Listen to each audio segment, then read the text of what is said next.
We all think we know how World War II ended. I mean, it's one of the most famous stories in history.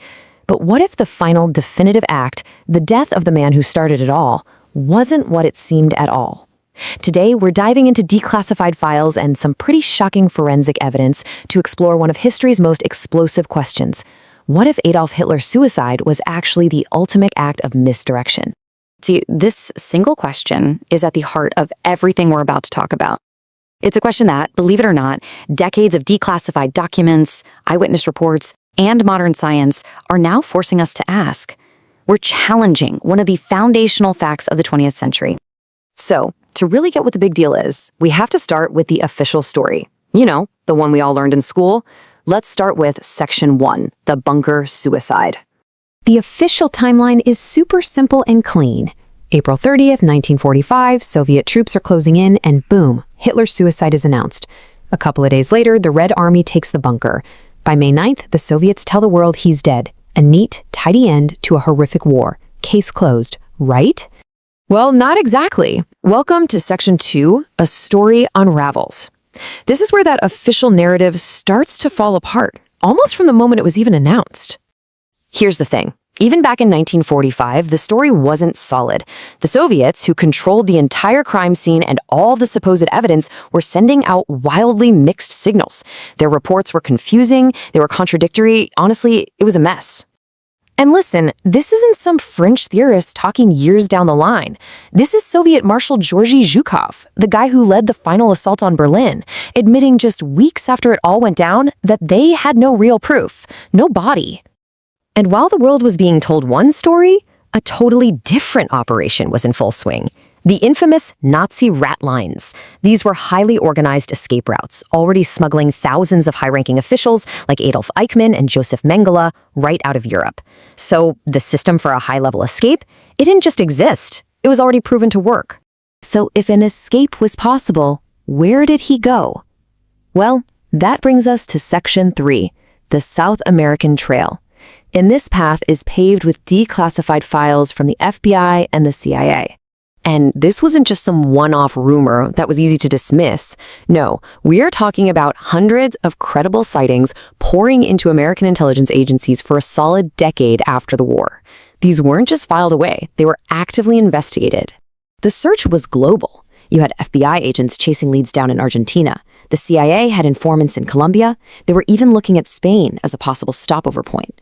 These weren't just vague tips. These were specific intelligence reports that demanded a real investigation.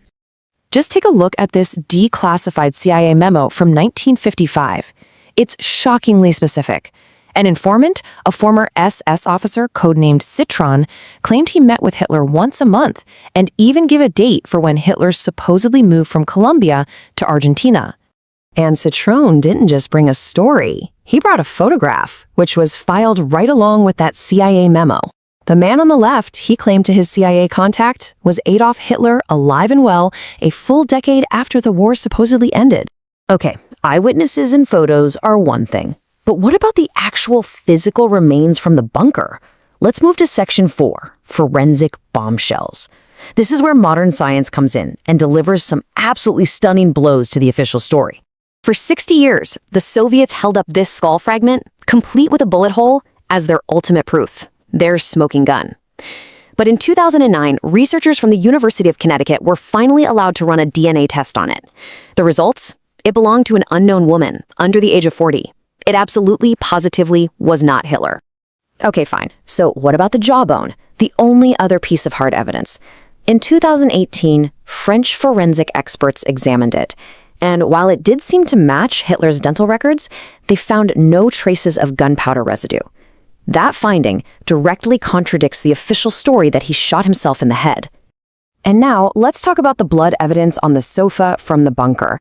Recent DNA analysis confirms it's his blood through a match with a paternal relative. But, and this is a huge but, that does not confirm his death. It could have been from a prior injury, or it could have been planted there to stage the scene. It only proves his blood was there, not that he died there. So, if the skull fragment wasn't his, the jawbone evidence is totally questionable, and intelligence agencies were being flooded with sightings, it all leads to one massive question. Section 5, the official cover-up. Why on earth would the Allies hide the truth? It seems pretty unbelievable, right? That the Allied powers would go along with such a monumental lie.